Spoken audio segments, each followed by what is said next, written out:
अस्सलाम वालेकुम। Loaded fries घर में बनाना बहुत ही आसान होता है, बड़ी सिंपल सी और इजी इसकी रेसिपी। बस 2-3 स्टेप होते हैं जो आपने फॉलो करने होते हैं और बहुत मज़े के बनते हैं। बच्चे इसको बहुत लाइक करते हैं। तो आइए स्टार्ट करते हैं, लेकिन उससे पहले आपको कहूँगी कि आप मेरे चैनल को लाजमी सब्सक्राइब कर लें। तो इसमें आपने क्या करना है कि हाफ़ केजी बोनलेस चिकन ले लेना और उसको आपने मैरिनेट करना है। मैरिनेट करने के लिए आपने इसमें सफ़ेद सिरका ऐड कर देना, आधा कप दूध शामिल कर देना है। इसके बाद आपने इसमें बेसिक स्पाइसेस जो होते हैं वो ऐड करना है। उसमें नमक या आपने टेस्ट के हिसाब से इसमें शामिल कर देना है। काली मिर्च आपने 1 चम्मच भर के इसमें डाल देना है। इसके बाद आपने इसमें कुटी हुई लाल मिर्च शामिल कर देनी है, आधा चम्मच, और चिली सॉस और सोया सॉस जो आपने तकरीबन 1 या 2 चम्मच इसमें ऐड कर देने हैं। इसके बाद आपने इसमें जो है वो मस्टर्ड पेस्ट 1 टीस्पून ऐड करनी है और 1 टीस्पून ही आपने इसमें पेरी पेरी सॉस ऐड कर देना है और 1 टीस्पून आपने इसमें पिसी हुई लाल मिर्चें शामिल कर देनी है। इसके बाद आपने इसमें 2 टेबलस्पून कॉर्नफ्लोर शामिल करना है और 1 अंडा आपने इसमें शामिल कर देना और 1 चम्मच आपने इसमें मायोनीज़ शामिल कर देनी है अगर आपको पसंद हो। ये तमाम चीज़ें शामिल करने के बाद आपने इसको अच्छी तरीके से मिक्स कर लेना है और इसमें मसाला आपने अच्छे तरीके से ऐड करना है, क्योंकि अगर हम इसमें स्पाइसेस ऐड नहीं करते तो फिर अंदर से चिकन का टेस्ट इतना अच्छा नहीं आता। और इसमें ये होता है कि चिकन टेस्टलेस ही होता है, तो इसमें आप जितने स्पाइसेस ऐड करेंगे उतना ही चिकन का टेस्ट अच्छा बनेगा। बस आपने इसको मैरिनेट करके 1 से 2 घंटे के लिए आपने इसको रख देना कवर करके, और आपने साथ ही जो है वो फ्राइज़ काट लेना है। फ्राइज़ काटने के बाद आपने इसको पानी में डाल देना है और उसमें आपने एक बर्फ़ ऐड कर दें या आप पानी ही ठंडा ले लें, तो उससे फिर ये होता है कि ज़रा फ्राइज़ जो है ना वो क्रिस्पी बनते हैं।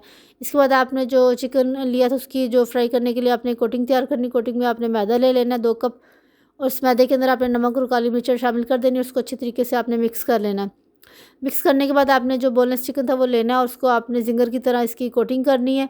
उसमें ये होता है कि आपने चिकन को इसके अंदर शामिल कर देना, अच्छे तरीके से दबा-दबा के आपने इसके ऊपर जो है वो मैदे का जो मिक्सचर वो लगाना है। उसके बाद आपने क्या करना है कि साथ ही जो है वो ठंडे पानी का, ये सादा पानी का एक बाउल रख लें और 1 सेकंड के लिए आपने इसको चिकन को इस बाउल के अंदर डालना है और उसको निकालने के बाद आपने दोबारा से इसको मैदे के अंदर डालना है और इसको दबा-दबा के आपने इसकी कोटिंग करनी। साथ-साथ आपने इसको झाड़ते जाना। इससे फिर ये होता है कि इसके बड़े अच्छे से क्रम्ब बन जाते हैं, बड़ा अच्छा सा इसका क्रिस्पी जो है टेक्सचर आ जाता है। फिर फ्राई करते हैं तो उससे भी बहुत अच्छा ये क्रिस्पी बन जाता है। बस इसी तरीके से आपने तमाम चिकन जो है उसको मैदा लगा लेना और इनको आपने एक साइड पे रख देना है, क्योंकि मैंने तमाम चिकन को जो था इसी तरीके से ज़िंगर बना लिया था। और फिर इसके बाद सिर्फ ये होता है कि इसको फ्राई करने का अमल रह जाता है, तो वो फिर आपने बाद में इसको फ्राई करना होता है। और अब आपने जो है वो चिप्स फ्राई करी है। चिप्स आपने तकरीबन 80% तक फ्राई करनी है। इसको आपने ज़्यादा ब्राउन नहीं करना है, क्योंकि इसको हमने 2 दफ़ा फ्राई करना है और 2 दफ़ा फ्राई करने के लिए इससे ये होता है कि जो चिप्स होती हैं वो अच्छी तरीके से क्रिस्पी हो जाती हैं। तो बस एक दफ़ा मैंने 80% तक इसको फ्राई कर लिया था।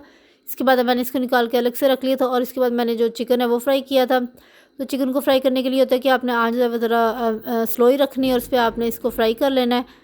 और क्योंकि ये अंदर से कच्चा होता है तो इसको थोड़ा टाइम लगता है, तो फिर अगर ये ज़्यादा तेज़ फ्लेम होगा तो फिर ये ऊपर से ब्राउन हो जाएगा और अंदर से कच्चा रह जाएगा। तो बस इसको आपने अच्छे तरीके से फ्राई कर लेना और आपकी मज़ेदार से क्रिस्पी ये ज़िंगर रेडी होगी। इनको आपने डिश आउट कर लेना है और इसी ऑयल में आपने जो है ना एंड पे जब आपने सर्विंग करनी है तो आपने फिर फ्राइज़ को फ्राई करना है, लेकिन उससे पहले आपने एक सॉस रेडी करना है। और सॉस रेडी करने के लिए आपने 2 टेबलस्पून बटर ले लेना और बटर को आपने हल्का सा मेल्ट करना है। इसमें आपने 2 टेबलस्पून ही भर के मैदे के शामिल कर देना। इसको आपने भूनना है मक्खन के साथ। इसको आपने इतना फ्राई करना है कि इसकी जो मैदे की खुशबू है ना वो आना शुरू हो जाए और कच्चापन इसका ख़त्म हो जाए। तो अब खुशबू आने लगी थी मैदे में से, तो मैंने इसमें तकरीबन 1 कप भर के दूध का शामिल कर दिया था और साथ ही मैंने इसको चलाती रही थी, क्योंकि इससे फिर ये होता है कि गुठलियाँ नहीं बनती, बड़ा अच्छी स्मूथ सी आपकी सॉस रेडी हो जाती है। तो अच्छे तरीके से बार बार तेज़ी से मिक्सर चलाने के बाद मैंने इसमें कुछ स्पाइसेस ऐड किए थे। इसमें आधा चम्मच जो था वो काली मिर्च पिसी हुई थी और नमक था टेस्ट के हिसाब से। उसके बाद आपने जो है ना इसमें थोड़ी सी कुटी हुई लाल मिर्च शामिल कर देनी है और अगर आपके पास मिक्स्ड हर्ब है तो आपने इसमें वो भी थोड़े से मिक्स्ड हर्ब या ऑरिगेनो जो भी आपको पसंद हो वो आपने इसमें शामिल कर देना है और आपने इसको दोबारा से अच्छे तरीके से मिक्स करना है। इसके बाद एंड में आपने इसमें चीज़ ऐड करनी। चीज़ अगर आपके पास चीज़ स्लाइस है तो आप वो शामिल कर दें। वो ज़रा येलो कलर का होता है तो उससे ज़रा जो सॉस हमने रेडी की होती है ना उसका कलर बहुत अच्छा आता है। या अगर आपके पास वैसे मोज़रेला ये चेडर चीज़ है तो आप वो भी इसमें शामिल कर सकते हैं। और येलो चीज़ स्लाइस मैंने इसलिए यूज़ किया क्योंकि उससे फिर ये चीज़ सॉस का बड़ा अच्छा कलर आ जाता है।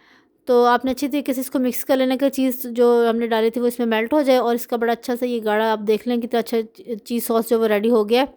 तो आपने इसको इतना ही गाढ़ा रखना है। अब आपने इसको एक साइड पे कर देना है। इसके बाद जो फ्राइज़ हमने रखी थी उसको आपने दोबारा से एक दफ़ा फ्राई कर लेना है तेज़ फ्लेम पे 2 से 3 मिनट के लिए। जब आप इसको फ्राई करेंगे तो बड़ी अच्छी क्रिस्पी हो जाती है, लेकिन अगर आप फिर भी आपको ये क्रिस्पी ना लगे तो आप इसको थोड़ी देर के लिए ओवन में बेक कर सकते हो, उससे बड़ी अच्छी सी क्रिस्पी फ्राइज़ रेडी हो जाती है। इसके बाद आपने इसको डिश आउट करना है, एक बाउल में डाल देना। उसमें आपने नमक और थोड़ा सा जो भी चाट मसाले जो भी स्पाइस आपको पसंद है वो डाल के मिक्स कर लेनी है। इसके बाद जो चिकन हमने रेडी किया था उसकी हमने छोटी पीसेस में कटिंग कर लेनी है, क्योंकि पीसेस में कटिंग करते तो वो इजीली हमारे से ना खाया जाता है। इसके बाद आपने एक डिश ले लेनी है। उस डिश में आपने सबसे पहले जो फ्राइज़ हमने बना के रखी थी उसको आपने फैला देना है और ये बड़ी अच्छी क्रिस्पी सी फ्राइज़ बन गई थी। और इसके बाद इसके ऊपर आपने जो चिकन के पीसेस कटिंग किए हुए थे वो फैला देने, और एंड में जो है ना आपने जो सॉस बना के रखी थी वो सॉस आपने इसके ऊपर फैला देनी है। उससे फिर ये होता है कि बड़ा अच्छा सा लोडेड फ्राइज़ रेडी हो जाते हैं। और अगर आपको पसंद हो तो आप tomato ketchup, chilli garlic sauce भी इसके ऊपर थोड़ा सा स्प्रेड कर सकते हो, उससे टेस्ट बहुत अच्छा आता है और बच्चे भी ज़रा इसको लाइक करते हैं। तो ये बड़ी मज़ेदार सी लोडेड फ्राइज़ रेडी हो गई थी और बच्चों को बहुत पसंद आई थी, और मुझे खुद इसका टेस्ट बहुत पसंद आया था। तो आप बनाइएगा घर में, यकीनन बच्चे बहुत पसंद करेंगे, और बच्चे इस चीज़ को बड़ा अप्रिशिएट करते हैं कि घर में हम चीज़ बना के उनको दें। तो आप बताइएगा आपको मेरी रेसिपी कैसी लगी। वीडियो को लाजमी आपने लाइक करना और चैनल को सब्सक्राइब करना। ओके, अल्लाह हाफिज़।